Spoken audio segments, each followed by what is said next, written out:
law-abiding citizen.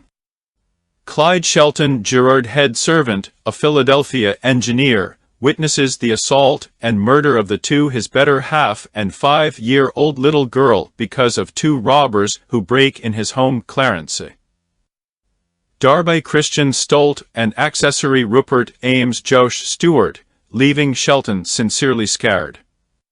He is told via vocation disapproved of investigator Scratch Rice Jamie Foxx that the case was undermined by mishandled measurable examination, and Shelton's declaration can't implicate either man since he shut down during the occurrence. Rice, keen on keeping up with his conviction rate, makes a mystery-managed Darby. As a trade-off for confessing to third-degree murder, he will give declaration that will send Ames to death row for what is basically a burglary accusation. Shelton is left inclination sold out. After a decade, Ames is executed by means of deadly infusion. Because of an adjustment in the synthetics, he passes on in horrifying torment.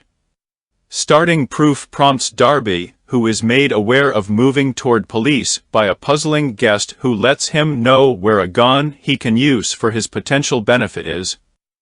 The guest tells him if he has any desire to get away from the police, he will come to where he is. At the gathering place, Darby understands that the guest and his deliverer is none other than Shelton. Darby attempts to shoot him with the gun, just to be find it is a stunt firearm, infusing him with tetrodotoxin, deadening him, however leaving him completely cognizant. Subsequent to limiting him and making arrangements to guarantee his drawn-out mindfulness, Shelton gradually torments and dissects Darby, saying the words Darby let him know years prior, "You can't battle destiny." It is subsequently uncovered that Darby was tracked down in pieces, and after an examination, Rice and his group suspect Shelton. The following day, a neighborhood SMAC unit blasts into Shelton's home to find him hanging tight for them, and he doesn't avoid capture. In a cross-examination cell at the prison, Rice clandestinely compliments him for eliminating Darby from society, then, at that point, requests an admission. By all appearances co-employable, Shelton offers a full admission in return for a select bedding in his cell. Rice hesitantly concurs. At his hearing, Shelton goes against a movement to deny himself bail, referring to Cloud legitimate points of reference.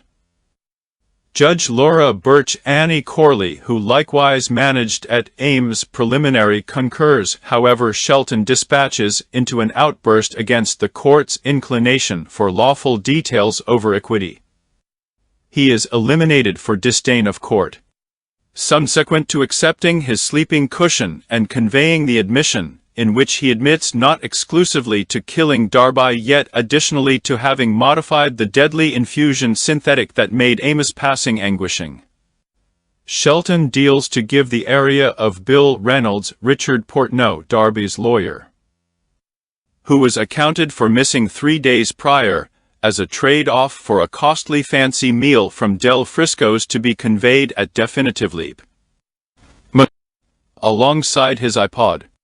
Superintendent Inger Gregory Itzin requests various safety measures, bringing about the food showing up at Shelton's phone 8 minutes late. Rice and investigator Dunnigan calm Meany find Reynolds covered alive and just minutes dead, with Inger's defer making him choke, his oxygen tank having been set to close down at. Dunnigan makes sense of that in light of the fact that Shelton accepted his lunch at. They were minutes late, as opposed to getting to Reynolds so as to save him.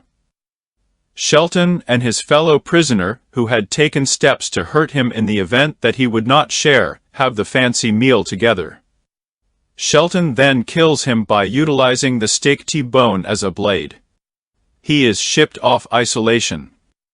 Rice's colleague, Sarah Lowell Leslie Bibb, tracks down proof of agreement installments to Shelton from the Division of Safeguard, so the head John's Cantrell Bruce McGill takes Rice to meet a CIA employable Ball Michael Kelly who worked with Shelton.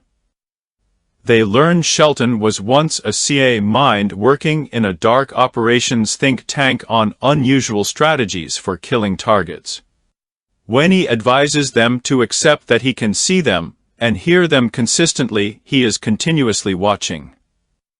He likewise cautions them that he's just in prison since he needs to be in prison, and that everything he does has a more profound significance.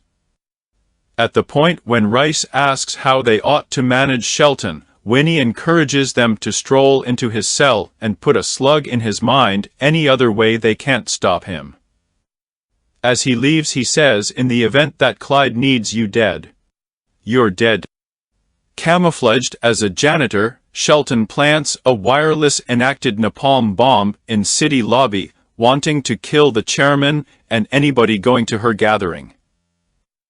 Rice, Dunnigan, and investigator Garza Michael Irby penetrate the 5th floor and track down the bomb straightforwardly under the 6th floor, where the city hall leader is arranged at a security meeting. Garza endeavors to incapacitate the bomb, yet is fruitless and cautions them to let it be. The three men then choose not to let the city chairman know what is happening, as Shelton will watch and will explode the bomb with any indication of identification. They then at that point choose how to manage the bomb. After getting back to his cell through the underground passage, Shelton finds Rice there sitting tight for him. Shelton offers one final arrangement, yet Rice says that he no longer manages killers, which Shelton appreciates.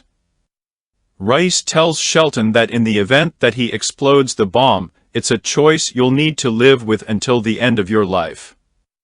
With his better half and girl long dead and feeling that he doesn't have anything to live for any longer, Shelton chooses to explode the napalm bomb in any case. Yet as Rice exits and locks the cell, he tranquilly says, "Like I said, it's a choice you'll need to live with until the end of your life," which I think currently is around seconds.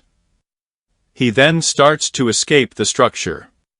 Simultaneously, analyst Dunnigan seals the trapdoor toward the rear of the cell to guarantee Shelton doesn't get away. Shelton understands that the bomb was put under his bunk, yet just grins and gazes mindfully at an armband his little girl had made for him, which says "Daddy."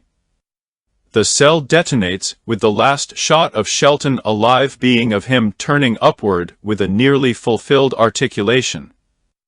In the last scene, Rice is seen going to his own little girl's music presentation, an occasion he had recently given off do something to do. He ascends with the group as they cheer her on after the exhibition.